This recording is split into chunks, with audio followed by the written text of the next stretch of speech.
বৃষ্টির সঙ্গে ঝড়ো হওয়া, কলকাতা সহ দক্ষিণবঙ্গের 6 জেলায় দুর্যোগ। বৃহস্পতিবার থেকে দক্ষিণবঙ্গে শুরু হলো ঝড় বৃষ্টির তাণ্ডব, বাড়তি গরমে খানিকটা হ্রাস। দক্ষিণবঙ্গের একাধিক জেলায় বজ্রবিদ্যুৎ সহ ঝড় বৃষ্টির সতর্কতা জারি করল আবহাওয়া দপ্তর।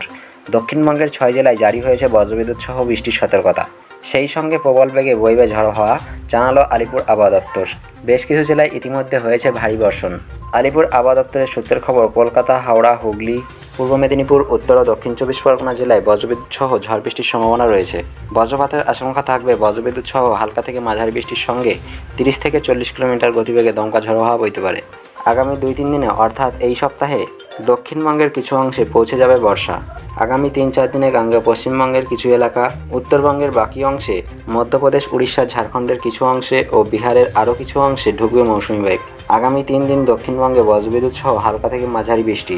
কলকাতা সহ সব জেলাতে তাপমাত্রা সামান্য কমেছে, আরও কিছুটা কমতে পারে আগামী 2 দিনে। রবিবারের পর বৃষ্টির পরিমাণ কমবে। আরও গরম ও আর্দ্রতাজনিত অস্বস্তি ফিরতে পারে আগামী সপ্তাহে। 31শে মে উত্তরবঙ্গে বৃষ্টি হয়েছিল নির্ধারিত সময়ে। 7-8 দিন আগে দক্ষিণবঙ্গের নির্ধারিত সময়সূচি অনুযায়ী 11ই জুন বর্ষা আসার কথা ছিল, তবে সম্ভাব্য সময়ের চেয়ে দেরিতে আসছে বর্ষা।